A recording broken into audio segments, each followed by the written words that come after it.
Hello friends, எல்லாரும் எப்படி இருக்கீங்க? இன்றைக்கி நம்ம வீடியோவில் ரெசிபியோடு சேர்த்து ஒரு விலாகும் நம்ம பார்க்க போகிறோம். ஒரு குட்டி விலாக் தான். அதாவது ஜனவரி 6ஆம் தேதி வந்து பார்த்திங்கன்னா அம்மாவுக்கும் அப்பாவுக்கும் கல்யாண நாள் அப்படின்றதுனால வெளியில் போகலான்னு சொல்லிட்டு பிளான் பண்ணியிருந்தோம். வீட்டுக்காரருக்கு அன்றைக்கி வேலை அப்படின்றதுனால அவரால் வர முடியல. அதனால் சரி நீயாச்சும் போயிட்டு வா அப்படின்னாங்க. கோயிலுக்கு கூப்பிட்ருந்தாங்க, குருவாயூர் கோவிலுக்கு, கேரளாவுக்கு. அதனால் அங்கே போகலான்னு சொல்லிட்டு பிளான் பண்ணிவிட்டு காலையிலே வந்து கிளம்பிட்டோம். வீட்டில் கிளம்புனதுலேருந்து கோவிலுக்கு போயிட்டு திரும்பி வர வரைக்கும் என்னெல்லாம் பண்ணோம் அப்படின்றத உங்ககிட்ட ஷேர் பண்ணிக்க போகிறோம். அதுக்கப்புறம் ஒரு ஸ்வீட் வந்து பார்த்திங்கன்னா ஒரு டேஸ்டியான ஸ்வீட் ரெசிபியும் வந்து செய்ய போகிறோம். அந்த ரெசிபியும் நீங்கள் பாருங்கள். குருவாயூர் கோவில் வந்து பார்த்திங்கன்னா மதியம் 12:30 வரைக்கும் இருக்கும். அதுக்கப்புறம் திரும்ப 4:30 மணிக்கு தான் ஓப்பன் பண்ணுவாங்க, க்ளோஸ் பண்ணிடுவாங்கன்னு சொன்னதுனால நம்ம 12:30க்குள்ளே போயிட்டு சாமியை தரிசனம் பண்ணிடலான்னு சொல்லிட்டு காலையிலேயே நாங்கள் கிளம்பிட்டோம். 4:30 மணிக்கெல்லாம் எந்திரிச்சு ரெடியாக ஆரம்பித்தாச்சு. போகிற வழியிலே வந்து பார்த்திங்கன்னா 7:30 மணிக்கே பசிக்க ஆரம்பிச்சது. அதனால் போகிற வழியிலே ஹோட்டலில் சாப்பிட்டு கிளம்பிடலான்னு சொல்லிட்டு போயிட்டோம். 2 இட்லி ஒரு வடைன்னு எல்லோரும் வந்து சாப்பிட்டு அப்படியே கொஞ்சம் அங்கே ஸ்வீட்டும் இருந்தது. எங்கள் அம்மாவுக்கு வந்து பார்த்திங்கன்னா எப்போவுமே வெட்டிங் டே ஆச்சுன்னா எங்கள் அப்பா வந்து ஜாங்கிரி மட்டும் வாங்கிட்டு வந்து கொடுத்துருவாரு, அவங்களுக்கு ரொம்ப பிடிக்கும் அப்படின்றதுனால. அங்கேயே ஸ்வீட் கடை பார்த்ததுனால சரி ஜாங்கிரி இங்கே வாங்கிக்கலாம் அப்படின்னு சொல்லிட்டு ஒரு 4 பீஸ் ஜாங்கிரி மட்டும் வாங்கிட்டு இருந்தோம். அதுக்கப்புறம் சாப்பிட்டு முடிச்சுட்டு கிளம்பியாச்சு. இப்போ நம்ம வந்து பார்த்திங்கன்னா டன்னல் கிட்ட வந்திருக்கோம். கேரளாவில் ஃபாரின் டைப்பில் ஒரு டன்னல். த்ரிஷூர் இது அந்த டனல் தானா த்ரிஷூர் வந்துடுமா. நிஜமாவே நல்லா இருக்கும். ஒரு டைம் வரும்போது கொஞ்சம் நல்லா புது எக்ஸ்பீரியன்ஸாகவே இருக்கும் பார்க்கறதுக்கு.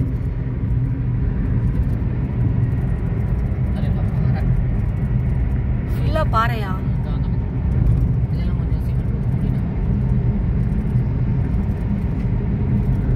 நடந்து போறாங்கப்பா சபரிமலைக்கு. பாருங்க, நடந்து போயிட்டு இருக்கிறாங்க உள்ளவே, டனலுக்குள்ளவே. பயமா இருக்கும்ல, வண்டியில போகும்போதே எனக்கே பயமா இருக்கு. நடந்து போறாங்க. ஆமா, சபரிமலைக்கு போறாங்க. இப்ப மேல ஃபுல்லாவே மலை தான், பாறை தான். இப்பதான் எங்க அண்ணன் பேசிட்டு வந்துட்டு இருந்தேன் நானு. இந்த ஹாலிவுட் மூவிஸ்ல எல்லாம் காட்டுறாங்களே, டனல்ல எடுத்துட்டு வந்துருச்சுன்னா உள்ள மாட்டிட்டு எப்படி தப்பிப்பாங்க அப்படிலாம் எங்க அண்ணன் கிட்ட பேசிட்டு வந்துட்டு இருந்தேன். நம்மளால தப்பிக்க முடியாது, நமக்கு அந்த அளவுக்கு ஸ்கில் இல்லை அப்படின்ட்டு இருந்தான். பயத்திலே போய் சேர்ந்துரும் அப்படின்ட்டு இருந்தான். கோயிலுக்கு போகும்போது என்னெல்லாம் பேசுறோம் பாரு. நாங்க சும்மா ஒரு ஜெனரல் நாலேஜ் பேசிட்டு போயிட்டு இருந்தோம். நிறைய பேர் போயிட்டு இருக்காங்க சபரிமலைக்கு, நடந்து போயிட்டே இருக்காங்க. இங்க சமைச்சு சாப்பிட்டு இருக்காங்கம்மா, மலைக்கு போறாங்க. கோவிலுக்கும் ஒரு 10:11 மணிக்கெல்லாம் வந்து நாங்கள் வந்து ரீச் ஆகிட்டோம். 2 வழி இருந்தது. ஒரு வழியில் ஃபஸ்ட்டு நாங்கள் இந்த வழியில் போகும்போது, கோவிலுக்குள்ளே போகும்போது போயிட்டோம். வெளில வரும்போது வேறு வழியில் கூப்பிட்டு வந்தாங்க அப்பா அம்மா. ஏற்கனவே அப்பா அம்மா ஒரு டைம் வந்திருக்காங்க கோவிலுக்கு, அதனால் அவங்களுக்கு கொஞ்சம் தெரியும். கடையெல்லாம் ரொம்ப நிறையவே இருந்துச்சு.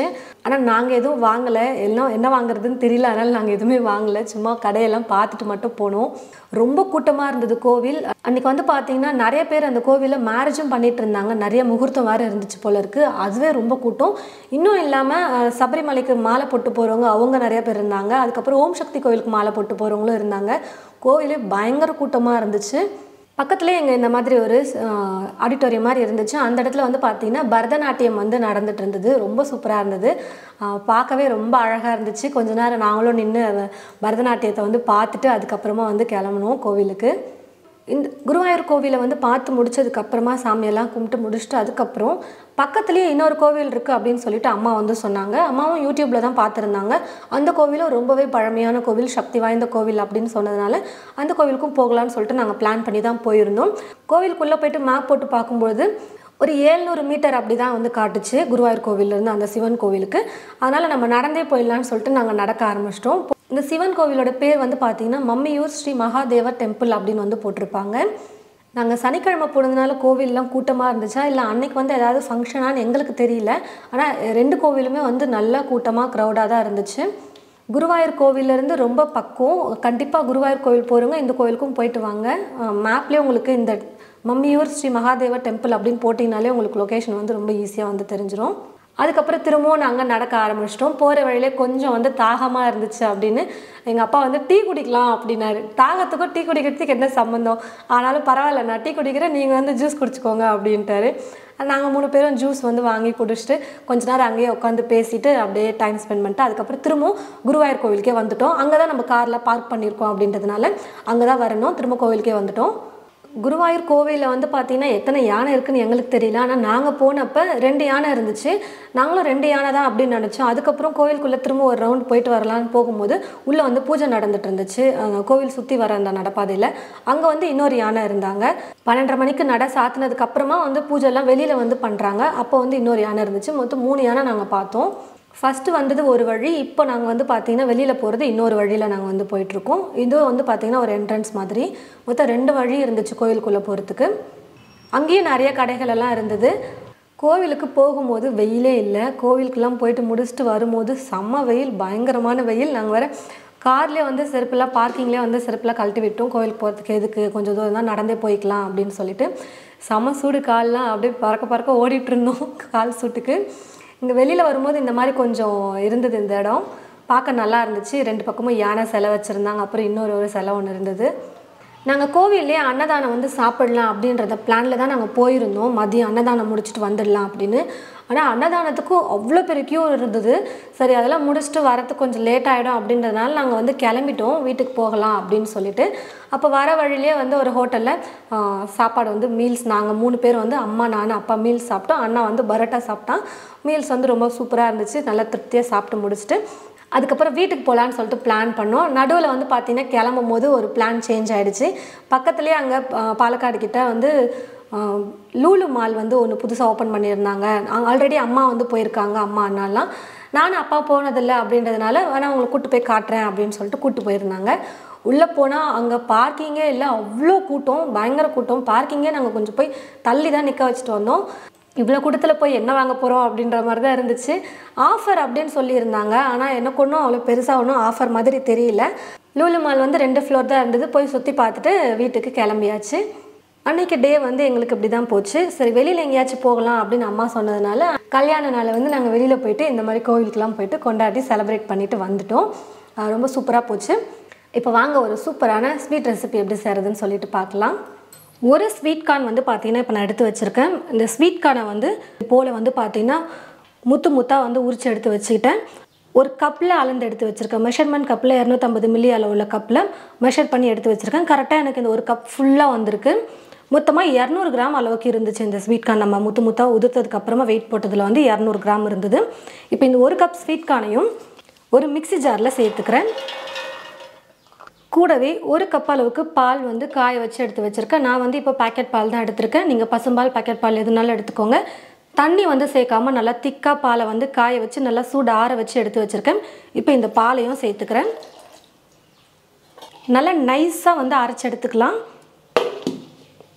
நல்லா நைஸாக அரைச்சி எடுத்ததுக்கப்புறமா இப்போ இதை ஒரு வடிகரண்டி வச்சு நம்ம வடிகட்டிக்கலாம். இந்த மாதிரி வடிகட்டுற மாதிரி இருந்தால் எடுத்துக்கோங்க, ரொம்ப ஈஸியாக முடிஞ்சிடும்.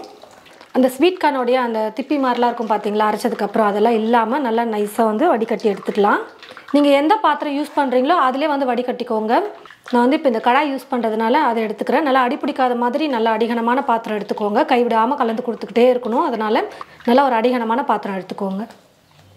இப்போ வடிகட்டி வச்சுருக்கிற இந்த பாலோடைய வந்து பார்த்திங்கன்னா நம்ம 1/4 கப் அளவுக்கு சர்க்கரையை சேர்த்துட்டு கூடவே ஒரு 2 டீஸ்பூன் எக்ஸ்ட்ரா வந்து ஸ்வீட் வந்து சேர்த்துக்கிறேன். கொஞ்சம் இன்னும் நல்லா இனிப்பாக இருக்கிறதுக்காக. 1/4 கப் வந்து பார்த்திங்கன்னா ரொம்ப மைல்டாக இருக்கும். இது கூடவே கார்ன்ஃப்ளவர் வந்து நான் எடுத்து வச்சுருக்கேன். இந்த கார்ன்ஃப்ளவரை ஸ்பூன்லேயே நம்ம அளந்து சேர்த்துக்கலாம் மெஷர் பண்ணி. இந்த மாதிரி ஸ்பூன் ஃபுல்லாக எடுத்துக்கோங்க. அப்படின்னா டேபிள் ஸ்பூன் இருந்ததுன்னா உங்ககிட்ட டேபிள் ஸ்பூனில் கூட நீங்கள் அளந்து சேர்த்துக்கலாம். நான் வந்து இப்போது ஸ்பூன் ஃபுல்லாக 3 ஸ்பூன் எடுத்துக்கிறேன். நீங்கள் டேபிள் ஸ்பூனில் அளக்கும் போது நல்லா 3 டேபிள் ஸ்பூன் வந்து எடுத்துக்கோங்க. நல்லா ஸ்பூன் ஃபுல்லாக கோபுரமாக அளந்தே நான் வந்து 3 டீஸ்பூன் அளவுக்கு சேர்த்துருக்கேன். இப்போ இது எல்லாத்தையும் வந்து பார்த்திங்கன்னா விஸ்க் வச்சு நல்லா உருண்டை கட்டாமல் கலந்து கொடுத்துக்கலாம். கார்ன்ஃப்ளவரை உருண்டைகள் இல்லாத மாதிரி நல்லா வந்து நான் கலந்து கொடுத்துட்டேன். இப்போ இது கூட ஒரே ஒரு சிட்டிகை அளவுக்கு உப்பு சேர்த்துக்கிறேன். ரொம்ப கம்மியாகவே உப்பு வந்து சேர்த்துக்கலாம். அந்த ஸ்வீட் வந்து கொஞ்சம் தூக்கி கொடுக்கணும் அப்படின்றதுனால உப்பு ஒரு பிஞ்ச் சேர்த்துட்டு நல்லா கலந்து கொடுத்துக்கலாம். ஸ்டவ்வை பற்ற வச்சுட்டு நீங்கள் இப்போது ஸ்டவ்வை 1 நிமிஷத்துக்கு ஃபுல்லாக வச்சுட்டு குக் ஆனதுக்கப்புறம் ஸ்டவ்வை கொஞ்சம் குறைச்சி வச்சுக்கோங்க.